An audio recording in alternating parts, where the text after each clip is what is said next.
நீங்க கோவில்ல போய் விளக்கேத்துறதா இருந்தா இந்த மந்திரத்தை ஒரு முறை சொல்லுங்க. முற்பிறவில செய்த பாவங்கள் எப்பிறவிக்கும் தொடராமல் இருக்க இப்பிறவிலேயே என் தந்தை வழியில் வந்த கர்மாவனை, என் தாய் வழியில் வந்த கர்மாவனைகள், என் தாயுடைய கர்ப்பத்திலிருந்து நான் இந்த பூமிக்கு கொண்டு வந்த கர்மாவனைகளும் இன்றோடு நிவர்த்தியாகட்டுன்னு 5 தீபம் விளக்கேத்தி சாமிக்கு தேங்காய் வளம் பூ மாலை கல்கண்டு வாங்கி அர்ச்சனை பண்ணி உங்க ஜாதகத்தை கொண்டு போய் சாமி பாதத்துல வச்சு இன்னையோட எனக்கு எல்லாம் நல்லது நடக்கும்னு மனசார கும்பிட்டு வாங்க. வாழ்க்கையில அசுர வளர்ச்சிக்கு வந்து உங்க வாழ்க்கையில எல்லா கடமையும் முடிப்பீங்க. அனைவருக்கும் வணக்கம். பாரம்பரிய திருவள்ளுவர் குல வம்சம் பிரசன்ன ஜோதிடர் சுப மாரிமுத்து திருப்பூர்லேருந்து இந்த பதிவு உங்களுக்கு.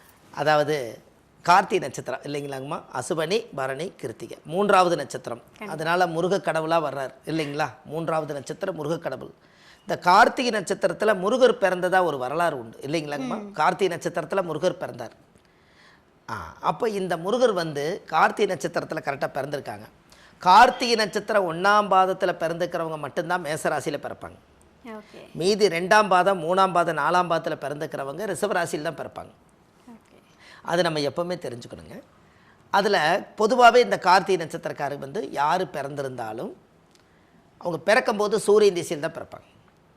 இந்த உலகத்திலேயே சூரியன் திசையில் பிறக்கிறது முதல் கார்த்திகை நட்சத்திரத்துக்கு தான் அந்த பவர் கொடுத்தாங்க. அப்புறம்தான் கார்த்திகை உத்தரம் உத்திராடமெல்லாம் வந்துச்சு. முதல் கார்த்திகை நட்சத்திரத்தில் தான் சூரியன் வந்து பிறப்பார். அப்போ இந்த கார்த்திகை நட்சத்திரத்தில் பாருங்கள், உங்களுக்கு இன்னும் சொல்ல போனோம்னா இந்த கார்த்திகை அப்படிங்கிறது ஆதி காலத்தில் கார்த்திகை தீபமெல்லாம் ஏற்றுனாங்கன்னா சூரியன் நெருப்பு வந்து எல்லா வீட்லேயுமே தீபம் போடுவாங்க இல்லைங்களா. அது ஒரு சிறப்பு.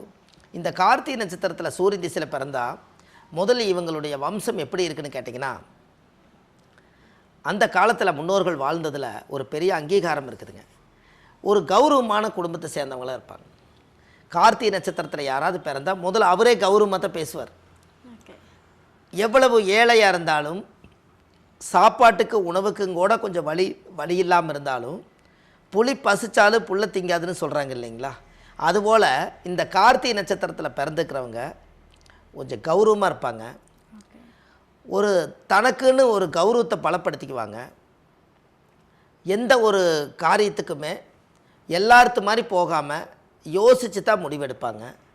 ஒரு தெளிவான நட்சத்திரம் வந்து கார்த்திகை நட்சத்திரங்க. இந்த கார்த்திகை நட்சத்திரம் அந்த குடும்பத்துக்குள்ளே பிறந்ததுக்கு அப்புறம் தான் அந்த வீட்டில் ஒரு வெளிச்சமே வருது. அதனால தான் கார்த்திகை நட்சத்திரத்தில் புள்ள பிறந்தால் அந்த வீட்டுக்கு அப்பாவுக்கு யோகம்னு சொல்லுவாங்க. ஒரு பெண் குழந்தை பிறந்தாலும் சரி, ஆண் குழந்தை பிறந்தாலும் அது வந்து யோகம்னு சொல்லுவாங்க. இவங்களுடைய நடை உடையெல்லாம் பார்த்திங்கன்னா, ஒரு அரசு அதிகாரிகள் எப்படி வந்து ஒரு நடை உடை வந்து பாவனை வந்து வாட்ட சாட்டமாக நடந்து போகிறாங்களோ அந்த மாதிரி அந்த கம்பீரமான நடை வந்து இவங்ககிட்ட கொஞ்சம் இருக்கும். யாருங்க? இந்த கார்த்திகை நட்சத்திரம். அதை பார்த்தாலே நம்ம தெரிஞ்சுக்கலாம். ஒரு அரசாங்கத்தினுடைய அனுகிரகம் இருந்தால் மட்டும்தான் அந்த அங்கீகாரத்தினுடைய நடைகள் வரும். ஒவ்வொருத்தருக்கு நீங்கள் நடந்து போகும்போது நம்மக்கிட்ட காசு பணம் பேரு புகழ் இருந்தால் ராஜ நட நடக்கிறாருன்னு சொல்கிறாரு இல்லைங்களா. அந்த மாதிரி அந்த கார்த்திகை நட்சத்திரம் பணம் இருந்தால் இல்லைனாலும் அந்த நட்சத்திரம் வந்து கம்பீரமாக ராஜ நட நடக்குமா. அப்பேற்பட்ட யோகம் அந்த கார்த்திகை நட்சத்திரம். 2வது, அவங்களுக்கு ஒரு மனசுக்குள்ளே என்ன தோணும்னா, நாம் கௌரவமாக வாழ்ந்துட்டே கடைசி வரைக்கும் போயிடணும்னு சொல்லிட்டு கடைசி வரைக்குமே அது கௌரவத்தை காப்பாற்றுறேன்ட்டே கடைசி வரைக்கும் உட்காந்துருக்கு. இவங்களுக்கு பொய் பேசினா பிடிக்காதுங்க. ஏன்னா இது சூரியன் இல்லைங்களா, அவ்வளவு சீக்கிரம் கிட்ட நெருங்க முடியாது. என்ன விஷயம் இருந்தாலும் ஓப்பனாக தட்டி கேட்டுருவாங்க. ஏன்னா சூரியன்னா நீங்கள் ஒரு அரசாங்க அதிகாரிகிட்ட போனீங்கன்னா எதாக இருந்தாலும் தட்டி கேட்குறாரு இல்லைங்களா. அப்போ அதனால் அந்த சூரியனுடைய நட்சத்திரத்தில் யாராவது ஒருத்தர் பிறந்துட்டா தப்பை தட்டி கேட்குறது கார்த்திகை நட்சத்திரம் தான். இல்லைனாலும் ஊருக்குள்ளே ஒரு கூட்டத்தை போட்டு இவர் இப்படி செஞ்சார், இது என்னென்னு கேளுங்கன்னு சொல்லும். அந்த கார்த்திகை நட்சத்திரக்கார் வந்து மனசுக்குள்ளே எதுவும் வச்சுக்காமல் பாசத்துக்காகவே இயங்குவாங்கன்னு வச்சுக்கோங்களேன். ஏன்னா இவங்க வந்து நடை உடை பாவனை எல்லாமே அரசு அதிகாரி மாதிரியே இருக்கும். இவங்களை அவ்வளவு சீக்கிரம் யாரும் நெருங்க முடியாது. அவங்க என்ன நினச்சிக்குவாங்கன்னா குழந்தை தன்மையத்தான் இருப்பாங்க. நம்மக்கிட்ட யாருமே பேச வரமாட்டேங்கிறாங்களேன்னு பாசம் இவங்ககிட்ட இயங்குவாங்க. ஆனால் குழந்தைங்க மேலே நல்ல பாசமாக இருப்பாங்க. குழந்தைங்க மேலே கார்த்திகை நட்சத்திரம் என்றைக்கு நல்ல பாசமாக இருக்கும். 2வது, அவங்களுடைய வாழ்க்கையில் பார்த்திங்கன்னா பெத்த தாய் மேலே தந்தை மேலே நல்லா பாசப்பட்டதெல்லாம் வளர்த்துவாங்க. கூட பிறந்தவங்கள நல்லா கவனிச்சுக்குவாங்க. ஏன்னா கார்த்திகை நட்சத்திரத்தில் பிறந்தால் மேச ராசியிலையும் பிறப்பாங்க. இந்த மேசம் யாரோட வீடுன்னு கேட்டிங்கன்னா செவ்வாயோட வீடு. செவ்வாய் என்பது இரத்த சம்பந்த உறவுகள். அதனால் இந்த இரத்த சம்பந்த உறவை எல்லாம் காப்பாற்றி நீ ஏன் இப்படி பிழைக்கிற, நீ இப்படி பிழைக்க வேண்டியதானே, நீ இந்த இடம் வாங்கு, இந்த வீட்டை கட்டு, நீ இந்த சமுதாயத்தில் நல்லாரு, இந்த ஏதாவது ஒரு புத்தி சொல்லிக்கிட்டே உட்காந்துருக்கும். இந்த யோகமெல்லாம் யாருக்குன்னு கேட்டிங்கன்னா கார்த்திகை நட்சத்திரத்துக்கு. அப்போ இந்த கார்த்திகை நட்சத்திரத்தில் ஒரு மனிதர் பிறந்தாச்சுன்னா பிறக்கும்போதே சூரிய திசையில் பிறந்திருப்பாங்களா, படிப்பில் எந்த ஒரு குறையும் இருக்காதுங்க. முன் படிக்க பின் மறக்க, படித்ததை மறந்துடுவாங்க, மறுபடி கண்டினியூ பண்ணி எப்படியாவது படித்து ஒரு அரசாங்க வேலையாவது வாங்கணுங்கன்னு ஒரு வைராக்கியத்தில் படிப்பாங்க. ஆனால் கார்த்திகை நட்சத்திரக்காரர்களுக்கு கல்வி யோகம் உண்டு. அப்போது கஷ்டப்பட்டு படிப்பாங்க, படிப்பில் எத்தனையோ தடைகள் வரும், அந்த தடையெல்லாம் நீக்கி அந்த படிப்பில் சைன் ஆயிருணுங்கிறதுக்காக ஒரு வைராக்கிய படிப்புன்னு படிப்பாங்க. இந்த யோகமெல்லாம் ஜாதக ரீதியாகவே அவங்களுக்கு இருக்குன்னு வச்சுக்கோங்களேன். அப்போது அந்த ஒரு ஜாதகத்தில் பிறக்கும்போது சின்ன வயசில் சூரிய திசைனா அப்போ சூரியன் திசையுடைய வருஷமே மொத்தம் 6 வருஷம் தாங்க. அதனால தான் சூரிய உதயம் காலையில் 6 மணிக்கு ஆகுது. எப்படிங்கம்மா, ஏன் காலையில் 6 மணிக்கு சூரிய உதயம்னு பஞ்சாங்கத்தில் கொடுத்துக்கிறாங்கன்னா சூரியனுடைய பேட்டனே 6 டு 6 30. இந்த 6 டு 6 30 நாளிகை, 30 டு 30 60 நாளிகை சேர்ந்தது ஒரு நாள். இதைத்தான் அந்த காலத்தில் 60 நாளிகை என்பது. அந்த காலத்தில் ஒரு பழமொழி சொல்லுவாங்க, நான் அல்லும் பகலும் 60 நாளிகை நான் பாடுபட்டு நான் என்னத்தை வச்சுக்கிறேன் சொன்னாங்க இல்லைங்களா. இது ஏன் இந்த 60 நாளிகை உள்ளே வருதுன்னா அந்த காலத்தில் மணியை நாளிகையை மாற்றி வச்சுருக்காங்க. 1 மணி நேரத்துக்கு 2.5 நாளிகை. 6 டு 6 30 நாளிகைங்கிறது 12 மணி நேரம். 30 டு 30 12 12 24 மணி நேரம். அதனால தான் அந்த காலத்தில் பழமொழி, நான் அல்லும் பகலும் 60 நாள், அல்லும் பகலும் அதாவது இரவும் பகலுங்கிறதுக்கு அல்லும் பகலும் 60 நாளிகை நான் பாடுபட்டு என் குழந்தையை நான் பிள்ளை வளர்த்தினேன். இந்த பழமொழிகளை அந்த காலத்தில் சொல்கிறாங்க இல்லைங்களா. இதெல்லாம் இந்த வார்த்தையில் வந்து அவ்வளவு வேதனைகளோடு தான் அவங்க சொல்லியிருப்பாங்க. அப்போ 60 நாளிகை சேர்ந்தது ஒரு நாள். அப்போ ஒரு நட்சத்திரம் என்பது 24 மணி நேரம். இது எல்லாமே நம்ம அந்த காலத்தில் விஞ்ஞானமாக தான் இந்த ஜோசியத்தை வச்சுக்கிறாங்கன்னு. இது எதுவுமே சயின்ஸாக மாற்றி வைக்கல, விஞ்ஞானமாக தான் வச்சுருக்காங்க. அதனால தான் நம்ம ஆஃபீஸே விஞ்ஞான ஜோதிட ஆலோசனை மையம். பாரம்பரிய திருவள்ளுவர் குல வம்சம்னு எதுக்கு வச்சோம்னா நம்மளுடைய 32 வருஷமாக இந்த துறையில் இருந்து 13 வயசில் இந்த ஜோதிட துறைக்கு வந்தோம். 5 வயசுலேயே பெரியவங்க நாட்கள் எழுதி வச்சுட்டாங்க. அப்போ கிட்டத்தட்ட பார்த்தீங்கன்னா 5 வயசில் நாட்கள் எழுதி வச்சுட்டாங்க. இன்றைக்கி 47 வயசு முடிஞ்சு இன்றைக்கி 48 வரைக்கும் கடந்து வந்துட்டு இருக்கிறேங்க. அப்போ கிட்டத்தட்ட பார்த்தீங்கன்னா நம்மளோட வயசுக்கு இன்றைக்கி வந்து பார்த்திங்கன்னா இன்றைக்கி ஒரு 80 பிறந்திருக்கிறேன். 80 பிறந்தால் உங்களுக்கு என்னாச்சு, 46 வயசு ஆகுது. 46 வயசுன்னா அப்போ பாருங்களேன், 5 வயசில் நாட்கள் எழுதி ஜோதிடத்தை எடுத்து கையில் கொடுத்துட்டாங்க. அப்போ 40 வருஷமாக ஜோதிடம் நம்ம கூட உயிரோடு வாழுது. அப்போ இந்த ஜாதகத்துக்கு இதெல்லாம் எதுக்காக நம்ம இதை சொல்கிறோம்னா, ஒவ்வொரு மனிதருடைய வாழ்க்கையிலையும் இதெல்லாம் ஒவ்வொருத்தருக்கும் ஒரு அங்க அடையாளத்தோடு வாழ்ந்த கதை கொஞ்சம் இருக்கும் இல்லைங்களா. அப்போ அதில் கார்த்திகை நட்சத்திரத்தில் ஒருத்தர் பிறந்தா அவர் சூரியன் திசையில் தான் அவங்க பிறப்பாங்க. அப்போ அந்த குழந்தை 6 வருஷம், அது அந்த 6ன்னு சொல்கிறது தான் நம்ம வந்து நம்ம வாழ்க்கையை பற்றி சொன்னோம். இந்த 6 வருஷத்தில் 3 வருஷம் போட்டுக்குங்க. தாயுடைய கர்ப்பத்திலிருந்து தொப்புள் கொடி அறுக்கும் போது 3 வருஷம். இந்த 3 வருஷம் ஜாதகத்தில் ஒருத்தருக்கு இருக்குது அப்படின்னா இந்த 3 வருஷம் சூரியன் திசை, சந்திரன் திசை ஒரு 10 வருஷம். இந்த சந்திரன் திசை 10 வருஷம்னா இந்த 10 ஒரு 3 13 படிக்கிற காலம். 13 வயசுக்கு மேலே அந்த சந்திரன் திசை முடிஞ்சு செவ்வாய் திசை ஒரு 7 வருஷம். அப்போ 7 20 வயசாச்சு. இந்த 20 வருஷமாக இந்த செவ்வாய் திசை ஓடும். இந்த செவ்வாய் திசை முடிஞ்சு 20 வயசுக்குள்ள படிப்பு, கல்வி, வாழ்க்கை எல்லாத்தையும் தெரிஞ்சுக்குவார். 20 வயசுக்கு மேலே ராகு திசை 18 வருஷங்க. இந்த 18 வருஷம் ராகு திசை அவங்களுக்கு கரெக்டாக 20 3 18 30 வயசுங்கும் போது கண்டிப்பாக பாருங்கள் அவருக்கு ராகு திசையில் தான், கார்த்திகை நட்சத்திரத்தில் பிறந்துக்கிறவங்களுக்கு ராகு திசையில் தான் கல்யாணம். சூரியன் சந்திரன் செவ்வாய் இந்த 3 திசை நடக்கிறக்கே சூரியன் ஒரு 3 வருஷம் போட்டோம் 6 வயசில், சந்திரன் ஒரு 10 13, செவ்வாய் ஒரு 7 20 வயசில் நம்ம கல்யாணம் பண்ண மாட்டோம். அப்போ எப்படி இருந்தால் 18 வருஷம் ராகு திசை, 38 வயசுங்கும் போது இவர் கல்யாணமாகி 2 குழந்தைகளும் பிறந்து அவர் தொழிலையும் அமைச்சு வீடு வாசலை கட்டி எல்லாமே இந்த ராகு திசையை கொடுத்துருது பாருங்கன்னு. அப்போ கார்த்திகை நட்சத்திரக்காரர்களுக்கு ராகு தான் கல்யாணம் முடிச்சு வைக்கிறார். இந்த கணக்கு பாட்டா பஞ்சாங்கம் எடுத்து இன்றைக்கும் பாருங்கள், வாசன் சுத்த திருக்கணித பஞ்சாங்கம்னு ஒன்றுக்குது. இந்த திசை வரிசை கொடுத்துருப்பாங்க. சூரியன் 6 வருஷம், சந்திரன் ஒரு 10 வருஷம், செவ்வாய் ஒரு 7 வருஷம், ராகு ஒரு 18 வருஷம். அப்போ கிட்டத்தட்ட பார்த்தீங்கன்னா 20 ஒரு 18 38 வயசுக்குள்ளே இவர் எல்லாம் கல்யாணம் பண்ணி இந்த வாழ்க்கையில் கஷ்டம்னா என்ன, நஷ்டம்னா என்ன, இன்பம்னா என்ன, துன்பம்னா என்ன, எல்லா விஷயத்தையும் ஆராய்ச்சி பண்ணி இனிமேல் நம்ம வந்து சரியாக வாழணுங்கிறதுக்காக இந்த ராகு திசை சரியான பதிலை சொல்லி கொடுத்துட்டு போகும். அதில் வந்து ராகு எப்படி, ராகுன்னா பாம்பு, அந்நிய மனிதர்களுடைய பழக்க வழக்கங்கள் நிறையா கிடைக்கும், நிறைய மனுஷங்களுடைய கான்டாக்ட் நிறைய கிடைக்கும், தெய்வத்தினுடைய சக்திகள் எல்லாம் எங்கெங்கே இருக்குது, நம்ம முன்னோர்கள் எல்லாம் எங்கெங்கே வாழ்ந்தாங்க, நம்ம ராகுன்னா தாத்தா பாட்டியோட பேரை காப்பாற்றணும், நம்ம பாரம்பரியத்தை விட்டு கொடுக்கக்கூடாது, நம்ம பொழைச்ச வாசம் என்றைக்கு நல்லா இருக்குன்னு சொல்லி இப்படி எல்லா ஒன்றா இந்த கார்த்திகை நட்சத்திரம் தான் குடும்ப பாரம்பரியத்தை காப்பாற்றக்கூடிய நட்சத்திரம். ஏன்னா கார்த்திகை நட்சத்திரம் வந்து சூரியனுடைய நட்சத்திரம். சூரியன் என்பது அப்பா, அப்பாவோட வம்சத்தை காப்பாற்றுறதுக்கு கார்த்திகை ஒன்று பிறக்கும்.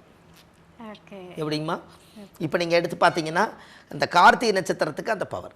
அப்போ பாருங்கள், அப்போ ராகு திசையிலேயே அவங்களுக்கு எல்லாமே கிடச்சிருது. குரு திசை 16 வருஷங்க. இந்த 16 வருஷ குரு திசை 38 ஒரு 16 54ங்களா? 54 38 ஒரு 16 54 வயசு. சிதம்பரம் 51ங்கிற மாதிரி இது 54 வயசுங்கும் போது இவங்களுக்கு ராகு திசை முடிஞ்சு குரு திசை. அப்போ 38 வயசுக்கு மேலே பெத்த குழந்தைகளுக்கு 54 வயசுக்கும் போது இவங்களுக்கு வயசு 25 ஆயிரும் பிறந்த குழந்தைகளுக்கு. அப்போது இந்த 54 வயசுக்குள்ளே அந்த குழந்தைகளை எல்லாம் படிக்க வச்சு ஆளாக்கி ஒரு நல்ல மனுஷனாக உருவாக்கி இந்த சமுதாயத்துக்குள்ளே உன்னோட பெத்த உள்ளையா இது, உன்னுடைய பையனா இது, அன்னைக்கு நான் குழந்தையில பார்த்தேன் இன்றைக்கி எவ்வளோ பெருசாகிட்டாரு, இதெல்லாம் சொல்கிறாங்க இல்லைங்களா? இது எல்லாம் அந்த காலங்கள் எல்லாமே இந்த குருதிசையில் தான் பிள்ளைகளோட பெருமை பெற்றவங்களுக்கு தெரியுமா? ஓகே, ஏனுங்கம்மா? பிள்ளைகளுடைய பெருமை பெற்றவங்களுக்கு. அந்த குழந்தைங்க சில சாதனைகள் பண்ணும், படிக்கும், பட்டம் வாங்கும், அவார்டை வாங்கி கொடுத்து தாய்கிட்ட கொடுக்கும். அம்மா நீ என்னை இவ்வளோ கஷ்டப்பட்டு படிக்க வச்ச, எனக்கு அவார்டு கொடுத்துருக்காங்க, எனக்கு நிறையா ஓட்டப்பந்தயத்தில் நான் ஜெயித்தேன், பேச்சு போட்டியில் நான் ஜெயித்தேன், டான்ஸில் நான் ஜெயித்தேன். இது எல்லாம் பெத்த தாய் பார்க்குற கண்கொள்ளாத காட்சி எப்போன்னா 54 வயசுங்க. அந்த 54 வயசு வரும்போது தாய்க்கு வந்து அந்த பிள்ளைகளுக்கெல்லாம் அந்த பட்டங்களை வாங்கி ஒரு நல்ல ஒரு சமுதாயத்தில், நானும் இந்த சமுதாயத்தில் கல்யாணம் பண்ணி 2 குழந்தைகளை பெற்று இந்த சமுதாயத்துக்கு நான் வந்து என்னுடைய குழந்தைகளுக்கு பெருமை சேர்த்திருக்கேன் அப்படின்னு 54 வயசு அந்த தாய்க்கு கார்த்திகை நட்சத்திரம் வரும்போது தான் பெத்த பிள்ளைகளுடைய சந்தோஷம் முழுமையடையும். கரெக்டுங்களாங்கம்மா? இது எல்லாம் எந்த காலத்தில் இவங்க கணக்கு போடுறது சொல்லுங்கள்? இது வரைக்கும் நீங்கள் இது கொஞ்சம் இது இப்போ நீங்கள் இப்படி நீங்கள் பார்த்துருக்கீங்களா நீங்கள் ஜாதகம்? என்னங்க? இல்லை உங்கள்கிட்ட தெரியாமல் தான் கேட்குறாங்க. இல்லை ஏன்னா நம்மளோட வயசுக்கு நம்ம திசைக்கும் புத்திக்கு எது எப்போ நடக்குதுன்னு நம்மளுக்கு தெரியாது. இந்த ஆர்டர் படி இப்படி நம்ம வாழ்க்கையில் நீங்கள் போனால் இந்த வீடியோவிலேயே நம்மளோட நட்சத்திரத்தை சொன்னாலே இவருடைய ஜாதகத்தில் நடந்த கதைகள் எல்லாமே இந்த வயசில் இந்த திசையில் இந்த புத்தியில் தான் இப்படி வாழ்ந்துருக்குறங்கிறது இந்த பதிவே உங்களுக்கு ஒரு பெரிய பதிவாக மாறுதலைங்க. என்னங்கம்மா? நிறைய விஷயத்தை தெரிஞ்சுக்க முடியுது. ஆமாங்க, நிறைய விஷயம் தெரிஞ்சு. ஏன்னா நம்ம இந்த 32 வருஷ அனுபவத்தில் நம்ம கற்றுக்கிட்ட வித்தை என்னென்னா, நீங்கள் ஜோதிடத்தில் எதை வேணாலும் இந்த உலகத்தில் எடுத்து மக்களுக்கு நீங்கள் கொடுக்கலாம். ஆனால் மக்களுக்கு என்ன தேவையோ அதை நம்ம இந்த பதிவில் நம்ம போட்டு வச்சுட்டு போனால் இந்த கூகுள் வந்து காலகாலமாக இருக்குங்க. நம்ம வாழ்ந்து முடிஞ்சு போனதுக்கப்புறம் கூட இந்த கூகுளில் பின்னாடி அடுத்த தலைமுறை வந்தாலும் கூட அதுக்கு ஜோதிடம்னா என்னென்னே தெரியாதுக்கும் கூட ஒரு நட்சத்திரம் கிடச்சிருச்சுன்னா கூட அந்த நட்சத்திரத்தை பிடிச்சி அவங்க வாழ்க்கையவே தெரிஞ்சுக்கு இல்லைங்களா? அப்போ இது எதிர்கால பதிவு தானே? கண்டிப்பாக சார். என்னங்கம்மா? எதிர்கால பதிவு மட்டும் இல்லை, இப்போ இருக்கிற எல்லாருக்குமே வந்து பயனுள்ள பதிவும் கூட அது வேணுங்க இல்லைங்களா? ஏன்னா நான் இந்த புத்தகத்தவே ஆதிகால பரிகார புத்தகம் நம்ம எழுதுனதுக்கு காரணமே ஒரு நல்ல முக்கியத்துவம் கொடுத்து எழுதணுங்க. அதில் வந்து 54 வயசு அப்போ ராகு, அப்போ சூரியன் சந்திரன் செவ்வாய் ராகு குரு வரும்போது உங்களுக்கு குரு திசையில் 54. அப்போது சனி மகாதிசை வரும்போது 19 வருஷங்க. கிட்டத்தட்ட அவர் ஒரு 70 வயசு வரும்போது தான் அவர் வாழ்க்கையில் சனி மகாதிசை 50 வயசு 55 வயசுக்கு மேலே தான் சனி திசை வருது. அதான் அந்த காலத்தில் முன்னோர்கள் ஒரு பழமொழி சொல்லுவாங்க, பிறகு சனி பாம்பு 2 பிற்பலனை கொடுப்பார்கள். பிறகு சனியும் பாம்பு 2 பிற்பலனை கொடுப்பார்கள் அப்படின்னு என்னங்க? பிறகு சனியும் பாம்பு 2 பிற்பலனை கொடுப்பார்கள்னா சின்ன வயசில் ராகு திசை வந்தால் அந்த குழந்தைய வந்து நல்லா படிக்க விடாமல் ஏதோ ஒரு பழக்க வழக்கத்தை மாற்றி விட்டுருங்களா ராகு. சனி திசை வந்துருச்சுன்னா சோம்பேறித்தனம் பண்ணிடுமா. அதனால் 50-55 வயசுக்கு மேலே ராகு திசையும் சனி திசை வந்தால் உனக்கு பின் யோகம் நல்லா இருக்கும்னு சொல்லி அந்த காலத்தில் முனிவர்களும் சித்தர்களும் உருவாக்கி வச்சது பிறகு சனி பாம்பு 2 பிற்பலனை கொடுப்பார்கள் நாசுக்கா சொல்லி வச்சிருக்காங்க. ராகுவும் சனியும் வந்து 50 வயசுக்கு மேலே வந்து அது யோகம்ங்க. 50 வயசுக்கு மேலே வந்தால் யோகம். புரியுதுங்களாங்கம்மா? ஆமாம். இது எல்லாமே 70 வயசுக்குள்ள இந்த கார்த்திகை நட்சத்திரக்காரர்களுக்கு ஒரு மிகப்பெரிய எதிர்காலம். இதுக்குரிய கோவிலும் உங்களுக்கு நான் சொல்கிறேன். அந்த கோயிலுக்கு போயிட்டு வந்தால் அவருடைய ஜென்ம நட்சத்திர தோஷம் நிவர்த்தியாகி தாயுடைய கர்ப்ப வாசனையிலிருந்து வெளியில் வந்து தனி சாதனை பண்ணுறதுக்கு அந்த கோயிலுக்கு போயிட்டு வந்தால் உங்களுடைய வாழ்க்கையில் அசுர வளர்ச்சிக்கு நீங்கள் வருவீங்க. இப்போ கார்த்திகைக்கு நீங்கள் வந்து பல பலன்கள் கொடுத்துட்டீங்க, எல்லாரும் வந்து செம்மையாக இருக்குது அப்படின்னு ஒரு எதிர்பார்ப்போடு இருக்கும்போது என்ன பிரச்சனை இருந்தாலும் போகல, இந்த கோவிலுக்கு போயிட்டு வாங்க எல்லாமே சரியாயிரும் அப்படின்னு ஒரு இக்கண்ணா வச்சிங்க. இப்போ அந்த எந்த கோவில்ன்ற ஒரு கேள்வி எழுது இல்லையா? ஸோ இப்போ கார்த்திகை நட்சத்திரம் வழிபட வேண்டிய தெய்வம் எது? அதாவது கார்த்திகை நட்சத்திரத்தில் ஒருத்தர் பிறந்தாலேங்கம்மா அவங்க வாழ்க்கையில் கர்ம நட்சத்திர கோயிலே பேருங்க. அதாவது கர்ம நட்சத்திரம்னா தாயுடைய கர்ப்பத்தில் இருந்து தொப்புள் கொடி அறுக்கும்போது பிறக்கும்போது எந்த நட்சத்திரமோ அதுதான் உங்களுடைய ஜென்ம நட்சத்திரம். இந்த ஜென்ம நட்சத்திரம் தான் கார்த்திகை நட்சத்திரம். இந்த கார்த்திகை நட்சத்திரம் வந்து மயிலாடுதுறை பக்கத்தில் சுந்தரேஸ்வரர் கோயிலுங்க.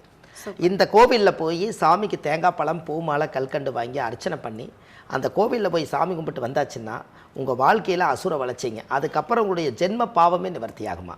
வாழ்வது ஒரு முறை, வாழ்த்தட்டும் தலைமுறை. நன்றி, வணக்கம்மா.